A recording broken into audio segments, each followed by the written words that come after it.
Hello? Hello? Hello? Hello? If you can hear this, it's not too late. I've returned to warn you. This is Time Pop, a podcast that discusses time travel and pop culture. There are spoilers. I've seen the future, and nothing is sacred to these folks. Your past, present, and future are sure to be ruined. Even if you could go back in time, as I have, you will never forget what you are about to hear. You've been warned. This is Time Pop. Rewind.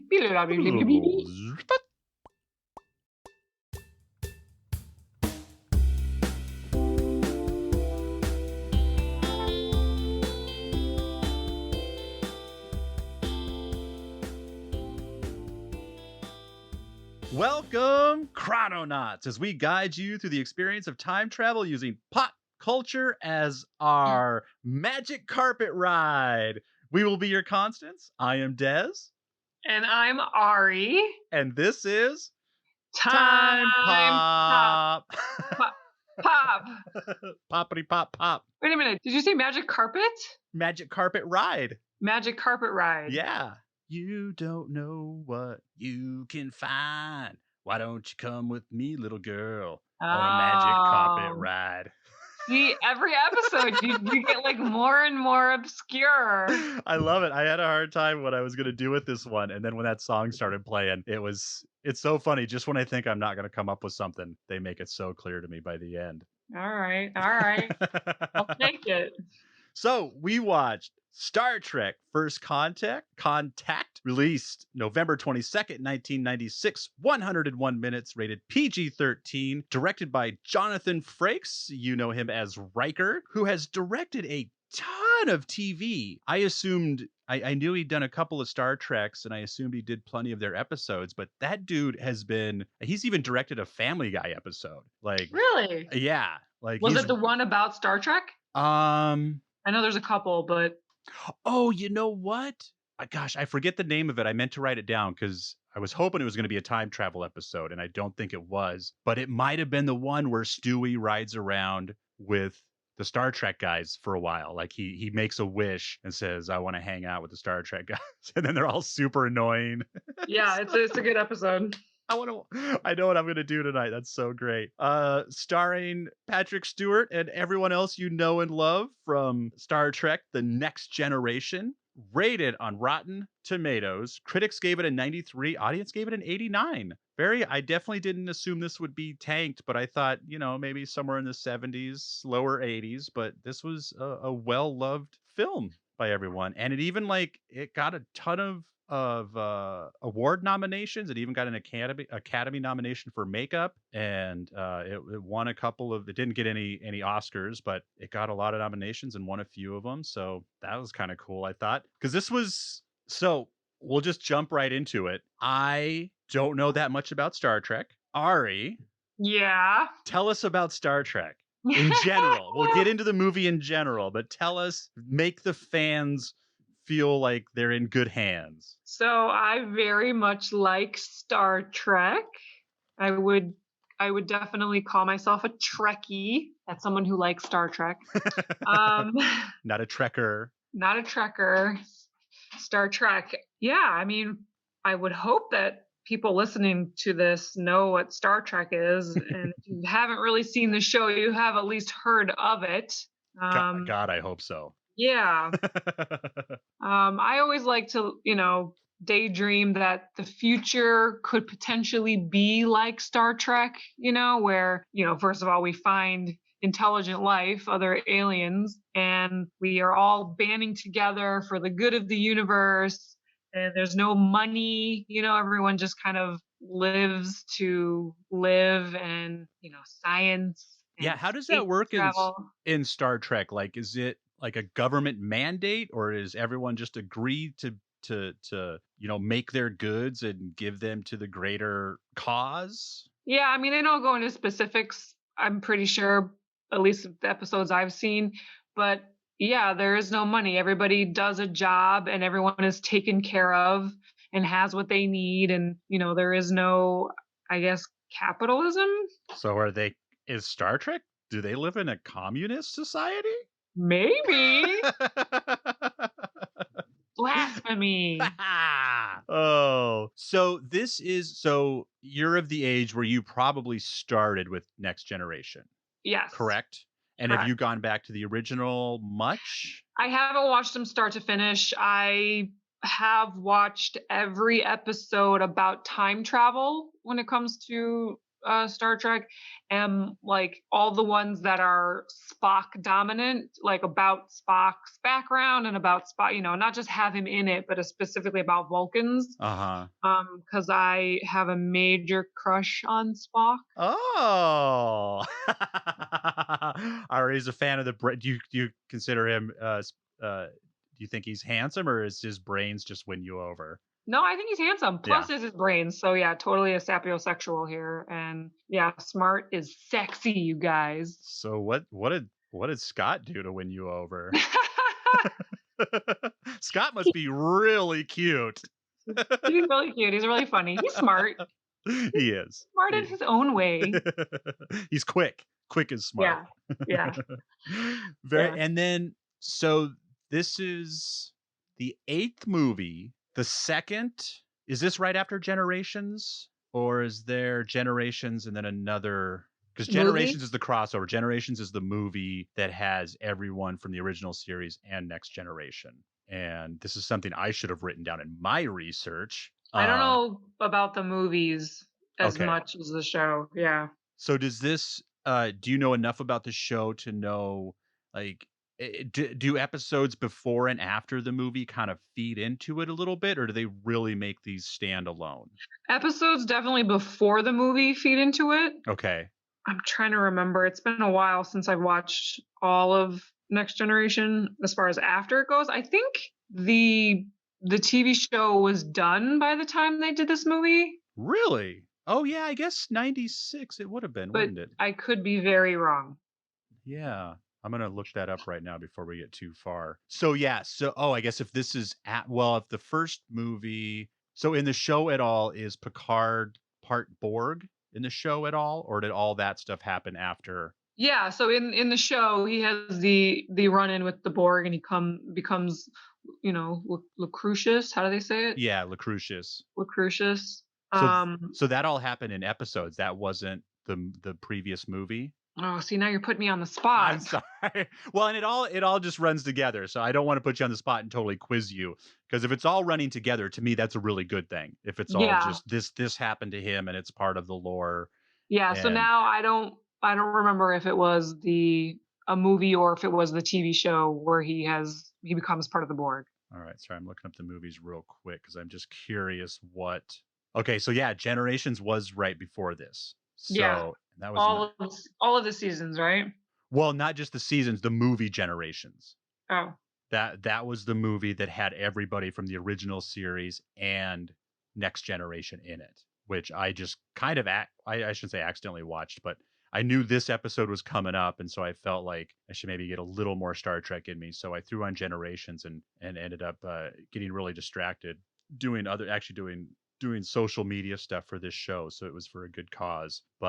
And now I'm going to, while I'm hemming and hawing here, just look at when Next Generations ran. I'm going to do a small plug for another podcast. The We Hate Movies does a really, really cool Star Trek series where they watch every episode. They talk about one original series and one Next Generation episode, and they actually watch them together. So like the first episode was the two pilots from the original Star Trek and Next Generations, and then 2, 3, and 4. And so it's just kind of an interesting cooperation between those two shows. So the Next Generation ended in 94. So that was right. I didn't realize that they started the Next Generation movies after the series. I thought they were taking place in concert. So very nice. Yeah. All right. So Ari. Yeah. Tell us about this movie. Okay. So this movie takes place in the 24th century, for those who don't know Star Trek. No, it doesn't. What'd you say? No, it doesn't. No, it doesn't? 10 minutes of this 2-hour movie take place in the 24th century. Right. It opens in the 24th century. There we go. Most of Next Generation takes place in the 24th century. So, yes. And Captain Picard has learned that the Borg are attacking some ships close to Earth, but Captain Picard is ordered not to come and help because of his past run-ins with the Borg. He was assimilated by the Borg, but he was able to make it out and become unassimilated. Is that a word? Unassimilated? Cool. So he doesn't go help, but then he finds out that they need help, that the other ships need help. So he defies the order and he goes and helps them. And just as he's getting there, he sees the big Borg cube is winning and they're pew, pew, pew, pew. They're getting all the other ships. So he rescues some people and he attacks the Borg ship. And he knows, because of his connection with the Borg, he knows exactly where to hit. And he hits this one spot on the cube and the cube starts to blow up. But as the cube is blowing up, a sphere comes out of the cube just as it's blowing up, and we're right by Earth for this whole battle, and it starts to fly towards Earth, and as it's doing that, it so casually opens a time vortex. And I remember thinking like, oh, that was easy. And everyone on the ship is like, oh, they've opened a time vortex, like that's a normal thing. Going to the drive-thru. Yeah. And so Captain Picard orders them to follow the sphere through the time vortex. And as the vortex opens and the sphere goes through the vortex, the Enterprise is caught in the wake of the time vortex. And they haven't gone through the actual hole that it made. And they can suddenly see that the Earth has changed.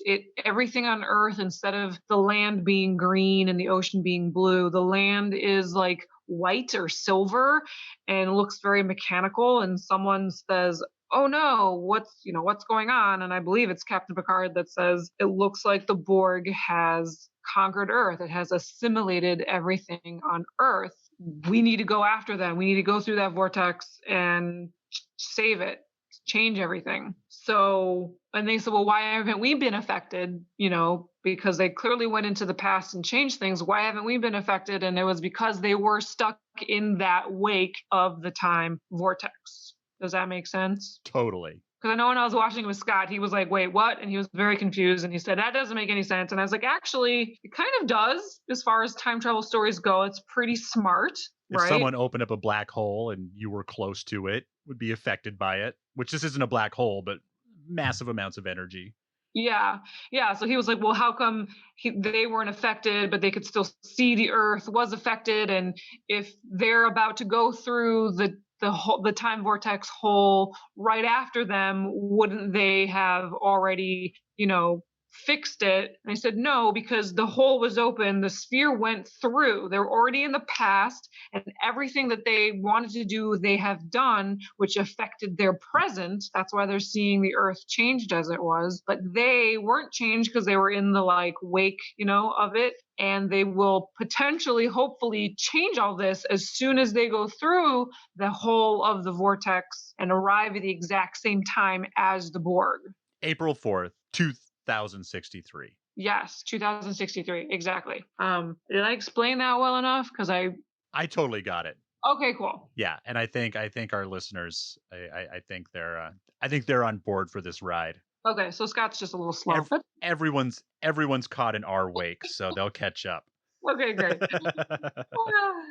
Okay, so they make it through, and they see this sphere, the Borg sphere, and it is shooting at North America, and it knows where it's shooting, and it's shooting in Montana. Woohoo!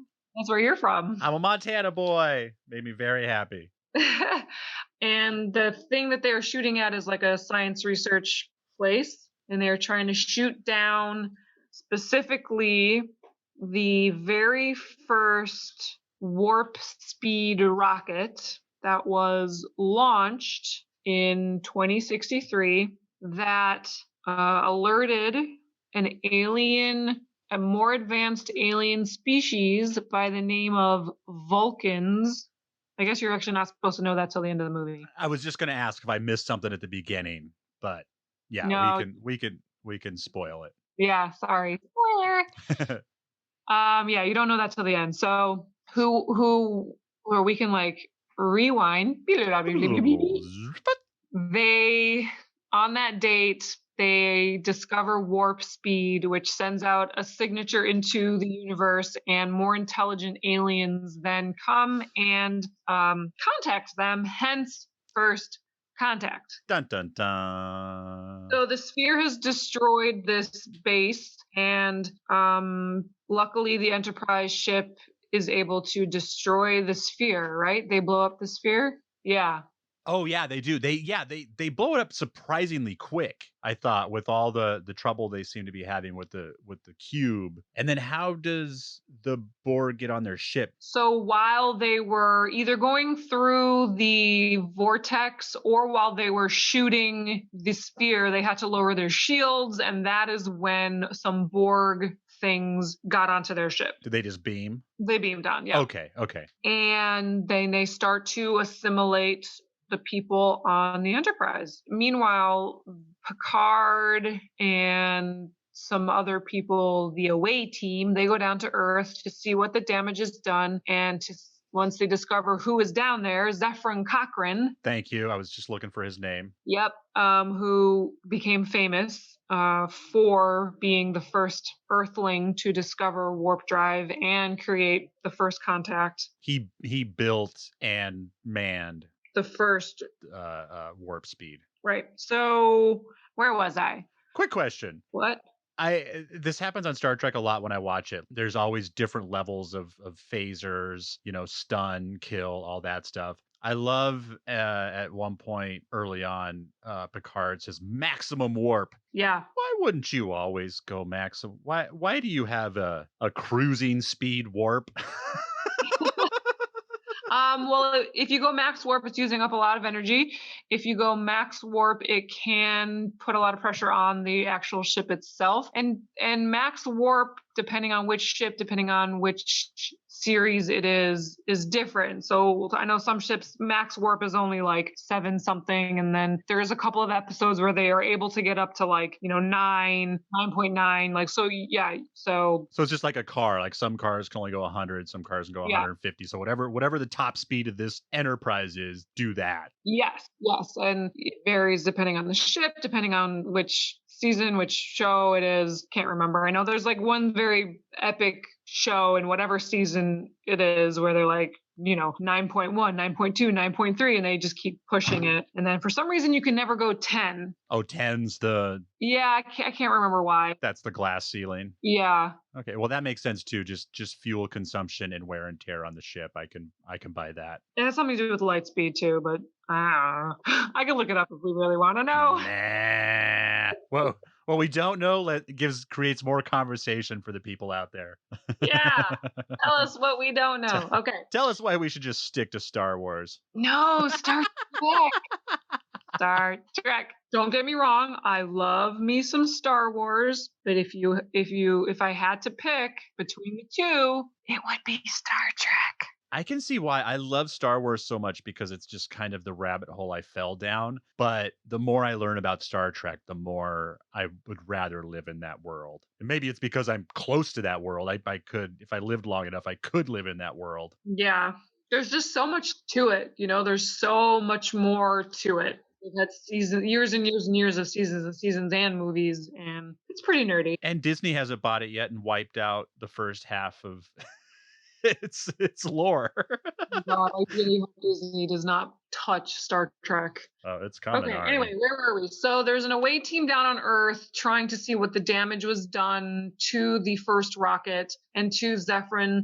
I'm sorry to interrupt again. Is he drinking because of the attack, or is he just a helpless drunk because that's what he is? Yeah, no, I get the impression that he's just an alcoholic. Okay. Yeah. Because I'll add to why I have some issues with that later. Why he's an alcoholic? No, we'll get there. Okay, so I know why he's an alcoholic. I live on this Earth. So they realize that the ship is okay. it's called the Phoenix, and that they need to do the launch at a certain time on a certain day, and it happens to be like in a day or two while they're down there. And all the Enterprise people are geeking out over Zephyrin, and he's like, what the heck? Like, I'm just a regular dude, and they all freak him out. And meanwhile, while they're trying to get ready for this launch on the Enterprise, they're dealing with the Borg, and the Borg is slowly assimilating, different levels of the ship and all the different people, and it's changing the temperature of the ship. And Picard is on the ship, and he recognizes all the signs, and he's like, okay, this is what we got to do. And so happens that I'm going to call her the Queen of the Borg. Yeah. Is there, and she captures Data, and they have an interesting conversation about being human, and she turns back on his emotion chip, which is a big deal. When Data got his emotion chip, that's a big deal. And she tries to give him skin, and it's all like, ooh. Sensation. Yeah. And we find out that Data is fully equipped. Well said. And I already knew that because in season 1 he has a thing with what's her face. Well, because he says how long it's been since he's had intercourse. Was 8 years? Yeah. So like literally like season 1 of Next Gen. I forget her name. The blonde useless one. They have a thing.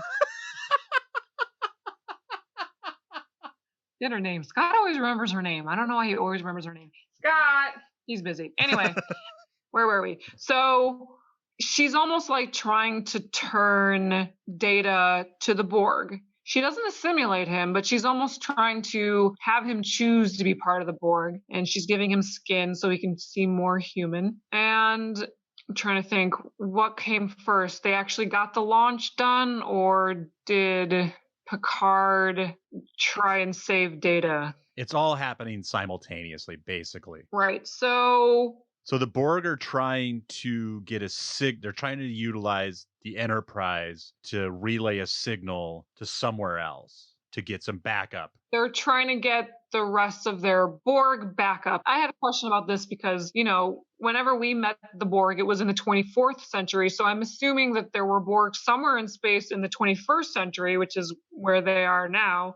But if not, then they're trying to send a signal through time and get the Borg to come to the 21st century. I'm assuming that they exist in the 21st. Yeah, I think that's a fair assumption. Okay. So yeah, they're trying to get the Borg to come give them backup, and they've got to get this like laser signal on the outside of the ship. And there's a fun scene of them walking on the outside of the ship with, magnetic boots, and the crew is able to stop them from getting their signal out. And I could have written my note in the wrong place, but I think they're trying to utilize the ship for interplexing.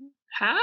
I wrote down interplexing, so I know that took place in the movie. I think that was the word they used for what they were using the Enterprise for to boost their signal. Interplexing. So yeah, I think that's because they have to get that signal far, far, far, far, far away. Because you have to assume that the Borg are farther away than the aliens who come to us because of the warp drive. Since the aliens sensed our doing that, but the Borg did not, then the Borg are farther away than the Vulcans. I think that's a fair guess. Otherwise, because if the Borg were closer, then they would have sensed our reaching of this technology and come to us instead. I'm doing warp, yeah. So the Borg Queen lady has given Data skin, like real skin, because the Borg are both organic and mechanic, and they have to function that way. The one cannot survive with the other. And so she gives Data skin, and so he becomes slightly organic. And when doing that, he gets this sense of like,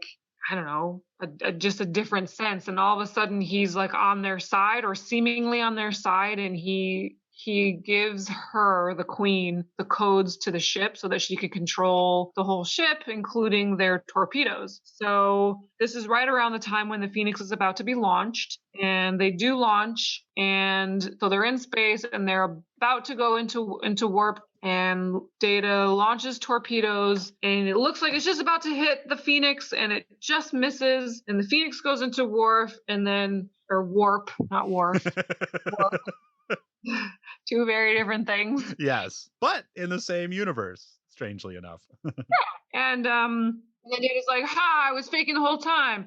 And he goes and he breaks some sort of big cylinder with big, scary green gas in it, and it floods the room. And Picard has to climb up because the gas sinks, and it melts away all the organic of the Borg in that room, mainly the Queen. And when she dies, it looks like everyone else dies, just like a hive. And the real skin on Data is melted away, but Data is still there.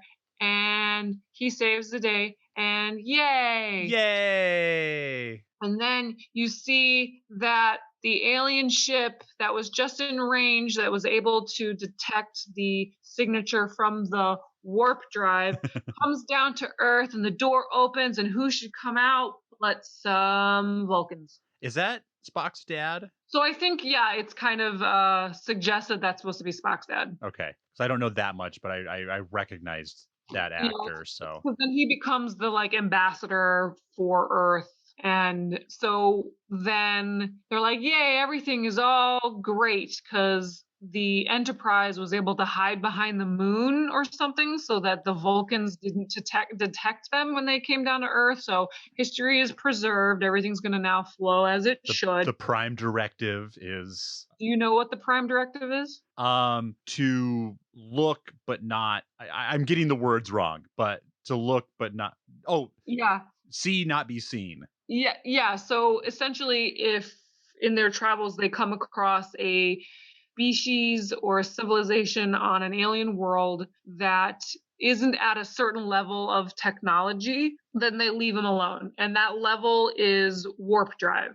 Oh, okay. So if you haven't discovered warp drive... Yeah, if you haven't discovered warp drive, we leave you alone. We do not disturb your path of... I guess that makes sense, because once you have warp drive, you're seeing it all. The fact that, the Vulcans were passing by Earth, so to say, and they detected the signature, meaning, oh, they now have this. Let's go say hello and become friends. Just like aliens visited us when we started dropping atomic bombs. Aliens started visiting us when we dropped atomic bombs? That's what a lot of theories are out there, that technology spike sent signals out into the universe and made them have to come check us out. But since we're dum-dums and we don't have warp drive yet, we just have big bombs. They haven't actually introduced themselves yet. Exactly. See, they're sticking to the Prime Directive. Yes. So everything's going great. And then Picard's like, great, this is all wonderful. Can you please just open up one of those time vortexes like the Borg did and send us home? Just Control, Alt, Delete. Yeah. And I was like, all right. Yeah, does he kind of just steal that technology from the Borg? Is that what he's just able to be like, oh, that's what they did, now I get it? Or it's literally like 7 seconds, if that. I'm like, okay, yeah, so can you just go ahead and do what they did and send us home to the exact date that we left? No prob.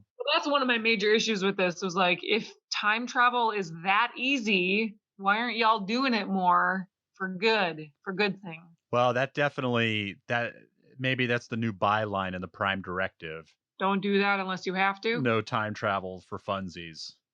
For funsies. It's so much fun, though. It is so much fun. So yeah, that's my overview. Yay! Yay! Okay, now this is a loop. Ooh, okay. I'm saying it loud, I'm saying it proud, and this is why. Why? If they aren't there, what gets that drunk asshole on the ship? So, I don't think this is a loop. Prove it. Because if it were a loop, somewhere in the history books, it would have said that their base got attacked, but they were still able to do the launch. They might not say who was attacked by or that someone helped them, but I mean, that's pretty significant. So I think that he was drinking and he was this drunk because they got attacked. He was just kind of like, fuck it, my life's work is ruined now. All these people are dead and, See, that's why it would have made sense if he got bummed out because they got attacked and then decided that seems like a very easy scene to leave in to actually say that. Yeah, to show him, because I don't see how this happens. Well, plus the lady, well, I don't remember her. I think I wrote her name down here somewhere. Molly, I actually have the movie on in the background right now. Maybe Lucy? Elise? I forget her name. Maybe I'm Picard so will say bad with names, Desmond. I know, and I'm supposed to be the name guy, and this is the one thing I was just like, it's Star Trek people. I'm not writing down names. She was, brought up to the ship because she was injured, and then running around the ship with the Borg and going through all the Jeffries tubes and things like that. That's significant. That would have been remembered somewhere in history. Well, no, because they tell her to go home and be quiet. They give her orders to go to a cabin in the woods and not talk about this. Not talk about it. Yeah, I guess that makes sense. And I could see, because who else is there? Is there a lot of other workers there along with Zephram that know, like, because you only really see him, but are these Star Trek people introducing themselves to them? Are the Enterprise people introducing themselves to anyone besides Zephram? No, and they definitely try, they dress in the clothes of that time. I think the only two people that know that they're from the future is Zephram and the lady, whatever her name is. And also the don't be a great man, just be a man. Like they kind of almost set that into motion as a loop. I just don't see now, unless she's Zephram's, the lady on the ship, unless she is Zephram's constant and she's the one who keeps him calm enough to get on the flight the original time, and then since she gets injured in the attack, then gets taken to the Enterprise, she's not there to make sure he goes home and goes to bed. So then, because that's right, because when they get attacked, she's in the process of dragging him home to sleep. That's right. You've convinced me. That's actually a good point. Yeah, that right there. And then they have to beam her on board. I shouldn't say you've convinced me. You've made a convincing argument. You have convinced yourself. Figured it out, does he?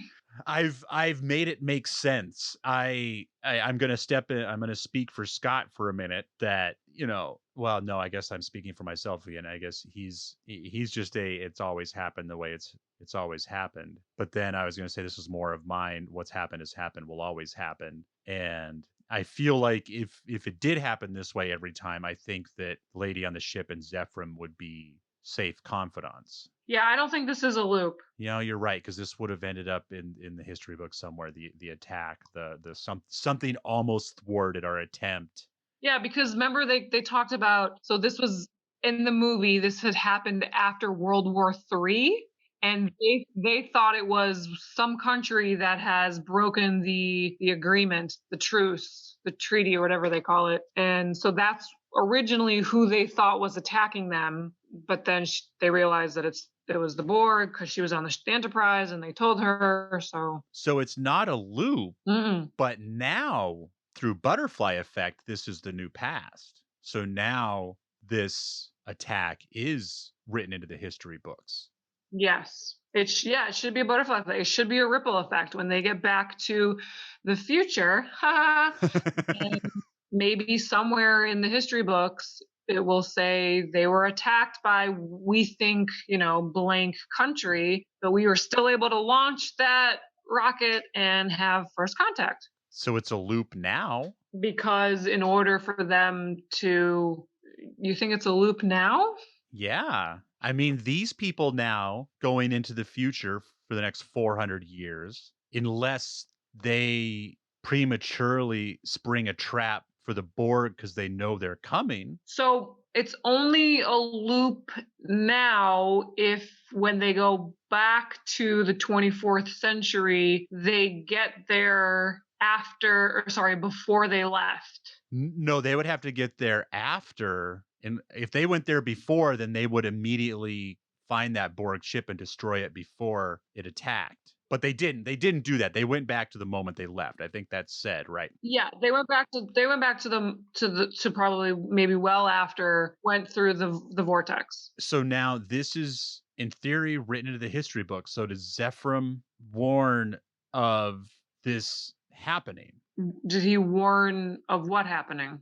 So when now Zephram's future continues for the next 400 years, and then this attack happens that starts the movie, do we preempt the attack and do we put extra barricades around the zone, the quiet zone? I forget what they call it. So I think What's going to stop this from happening again in 400 years from this 2065?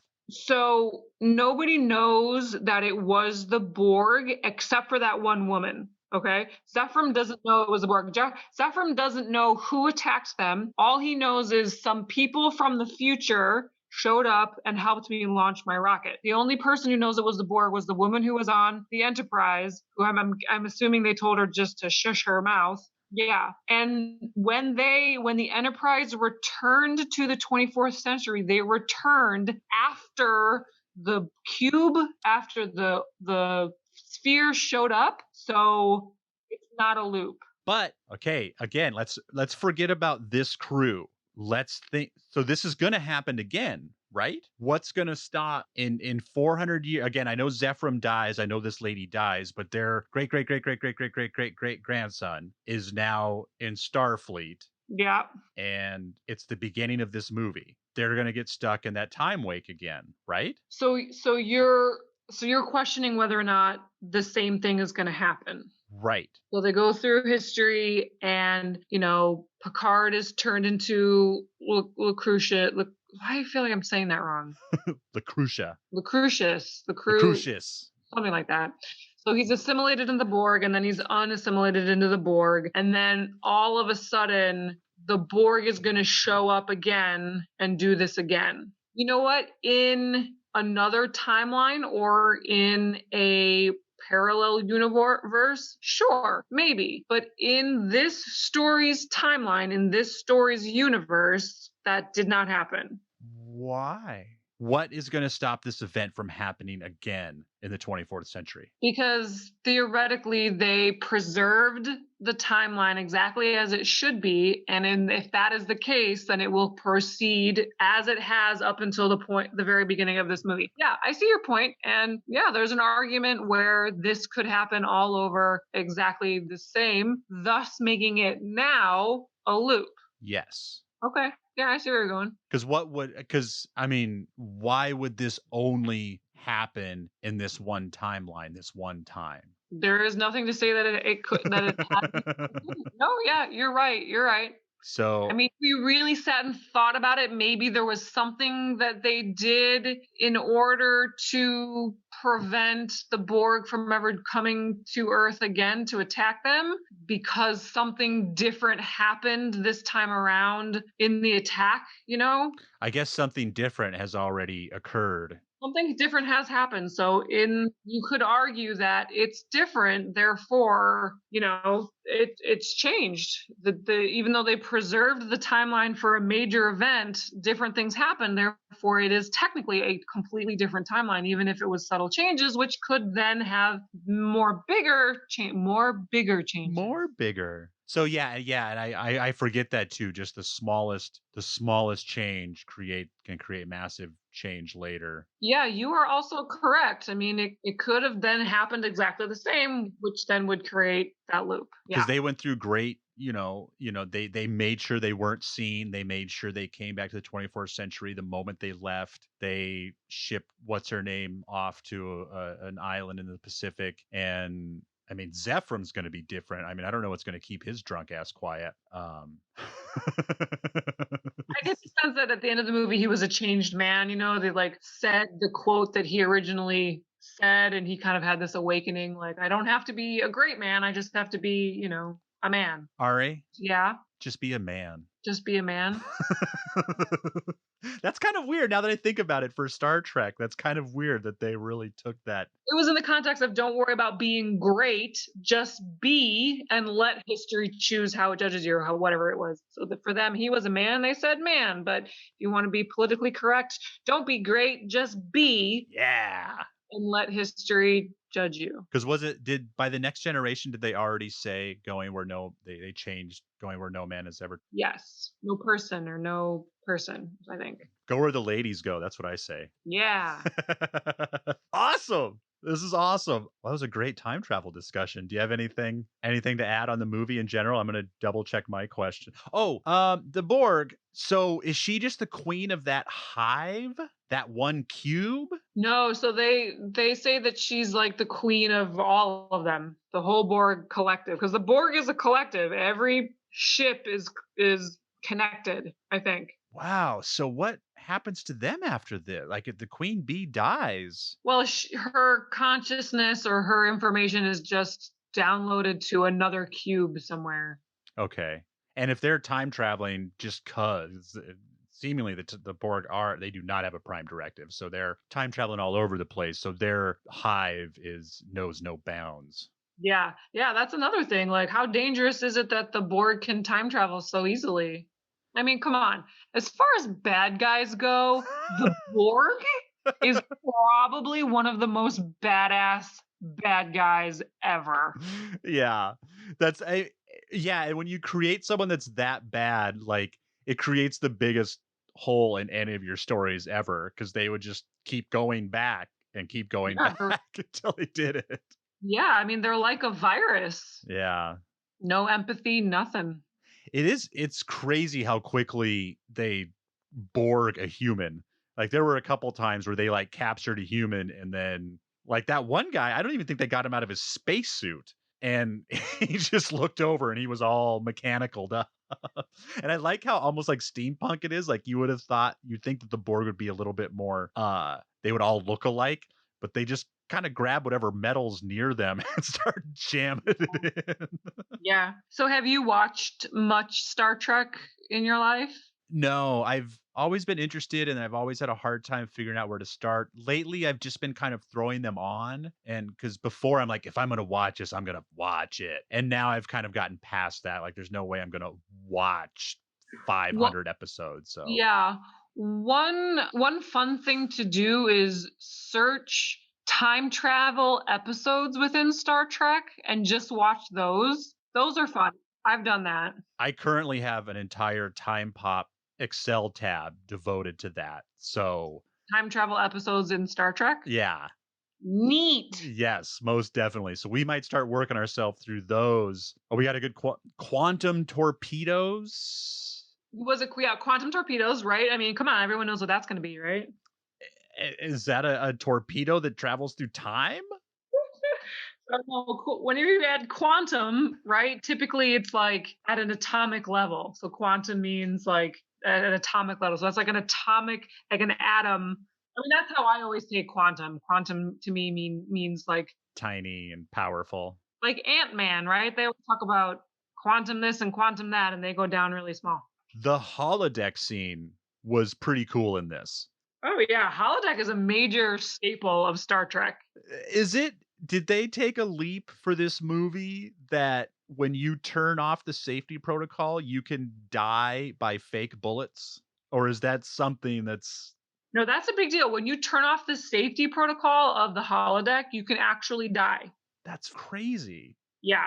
Oh yeah, and there's some great episodes in Star Trek about the holodeck and about like AI in the holodeck escaping the holodeck. Yeah, Star Trek is so cool. Desmond, come on, don't you know? Gotta get in. So when you're in the holodeck, you can have physical contact with the holograms. Yeah, they have a technology to where I forget how it is, if it's like little nanobots or energy. It's energy and things like that. But yeah, you can physically touch things. You can get pushed, knocked. You can get cut. You can die. Yeah, the holodeck is no joke. What else you got for me? What else? Throw it at me. Star Trek. Star Trek.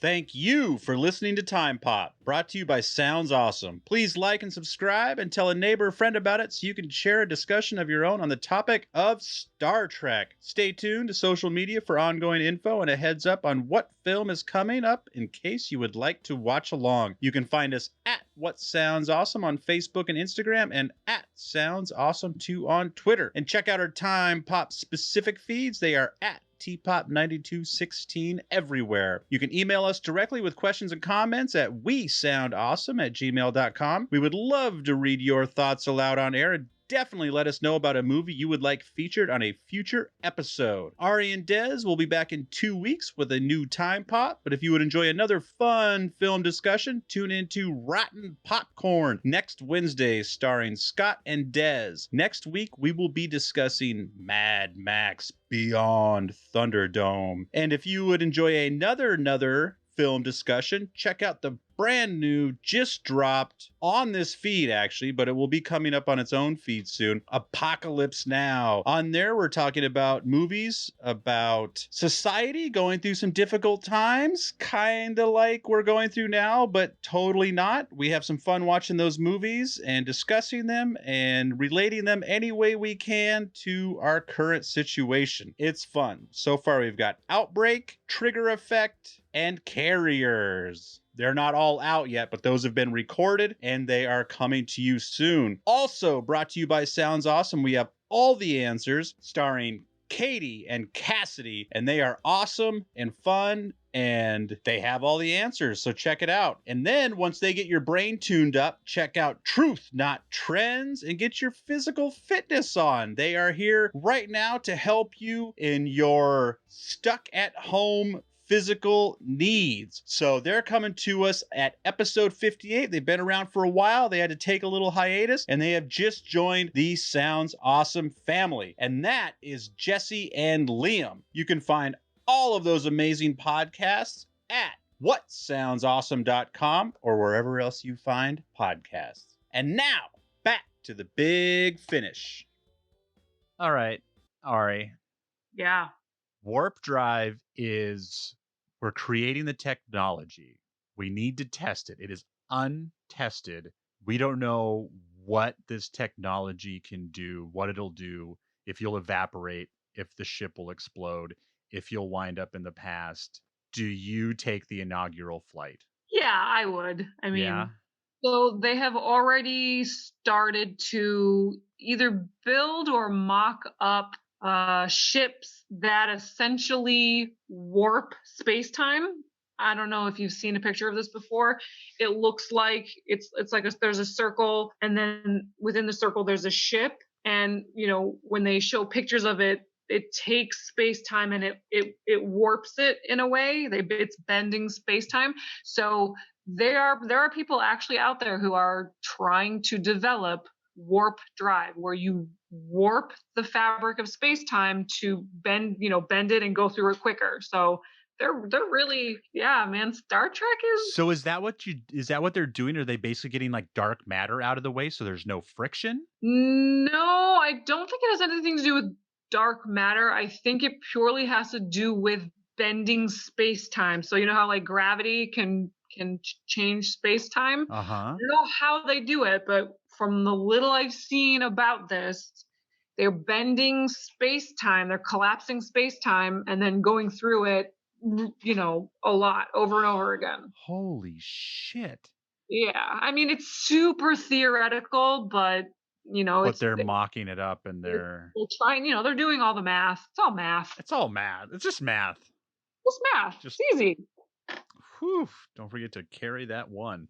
Yeah, to answer your question, absolutely. I mean, to be the first to try that, even if it goes all wrong, you remember it as, one of the first to try warp travel. You're definitely going to get schools named after you. Yeah. Going to Gala Elementary. We'll just say Ari or Ariel. Ari Elementary. Oh, it's perfect. It's Ari Elementary. I'm so excited. Speaking of elementaries, Cormac has just been accepted to Washington Elementary School. Cool. And I, in Billings, Montana, home of Warp Drive, went to Washington Elementary. Oh, there you go. Perfect. So look at that. It all comes around. Everything's coming together. Thank you very much. This was awesome. I knew this was going to be kind of a fun chat. Talk to you about Star Trek. But the actual time travel discussion we got into was amazing. Yeah. Is it a loop? Is it not a loop? People out there, tell us about it. Where's my Trekkies at? Where's my loopers? Get my loopers in here. What's happened has happened, will always happen, folks. And that's how it goes. Until next time, I have been Desmond McNeese. And I have been Ariel Gala. Bye.